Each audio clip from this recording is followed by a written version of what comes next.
यूहन्ना रचित सुसमाचार चैप्टर 16।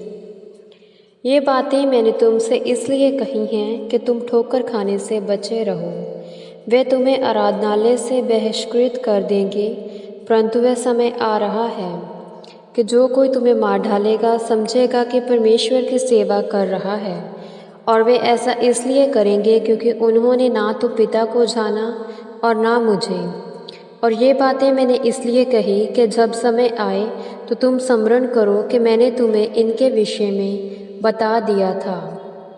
और ये बातें मैंने तुमसे आरंभ में इसलिए नहीं कही क्योंकि मैं तुम्हारे साथ था। पवित्र आत्मा के कार्य।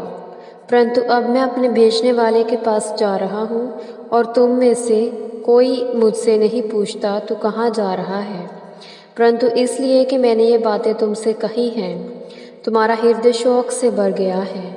परंतु मैं तुमसे सच सच कहता हूँ कि मेरा जाना तुम्हारे लिए लाभदायक है, क्योंकि यदि मैं ना जाऊँ तो वह सहायक तुम्हारे पास नहीं आएगा, परंतु यदि मैं जाऊँ तो उसे तुम्हारे पास भेज दूँगा।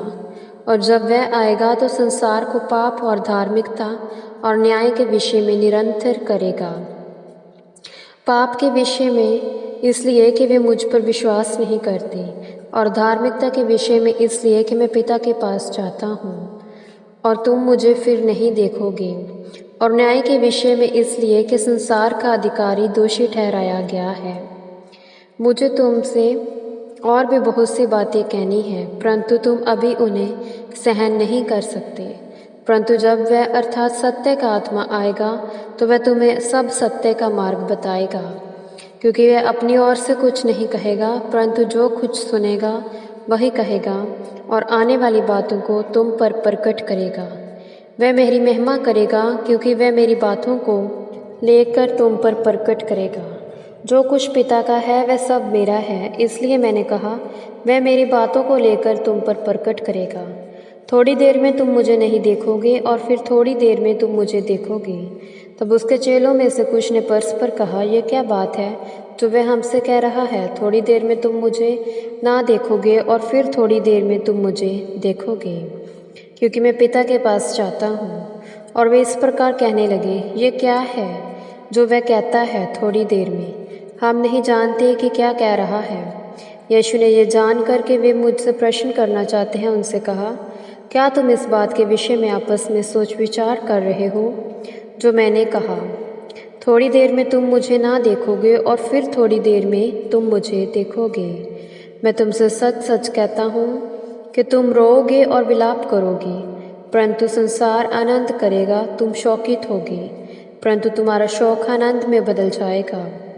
जब किसी स्त्री को प्रसव पीड़ा होती है तो उसे शोक आता है, क्योंकि उसका समय आ पहुंचा है, परंतु जब वह बच्चे को जन्म दे चुकती है तो उस पीड़ा को इस आनंद के से कि संसार में एक मनुष्य उत्पन्न हुआ है भूल जाती है।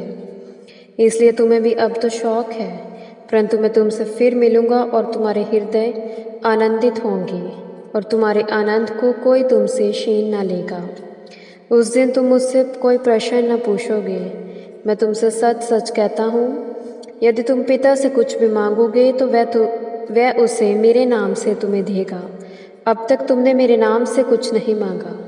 मांगो और तुम्हें मिलेगा, जिससे तुम्हारा आनंद पूरा हो जाए। ये बातें मैंने तुमसे दृष्टांत में कही हैं, परंतु वह घड़ी आ रही है जब मैं फिर तुमसे दृष्टांत में ना कहूँगा, परंतु तुम्हें पिता के विषय में स्पष्ट बताऊँगा। उस दिन तुम मेरे नाम से मांगोगे, और मैं तुमसे यह नहीं कहता कि तुम्हारे लिए पिता से विनती करूँगा, क्योंकि पिता स्वयं तुमसे प्रेम करता है, इसलिए कि तुमने मुझसे प्रेम किया है और यह विश्वास किया कि मैं पिता में से निकल कर आया हूँ। मैं पिता से निकलकर जगत में आया हूँ, मैं फिर जगत को छोड़कर पिता के पास जा रहा हूँ। उसके चेलों ने कहा, अब तो स्पष्ट कह रहा है और दृष्टांत में नहीं कह रहा है।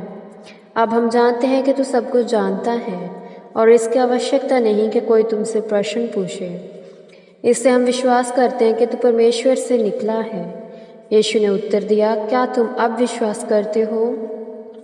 देखो, वह घड़ी आ रही है, बल्कि आ पहुंची है, तुम तितर बितर होकर अपने अपने घरों को चले जाओगे और मुझे अकेला छोड़ दोगे। फिर भी मैं अकेला नहीं हूँ, क्योंकि मेरे पिता मेरे साथ हैं।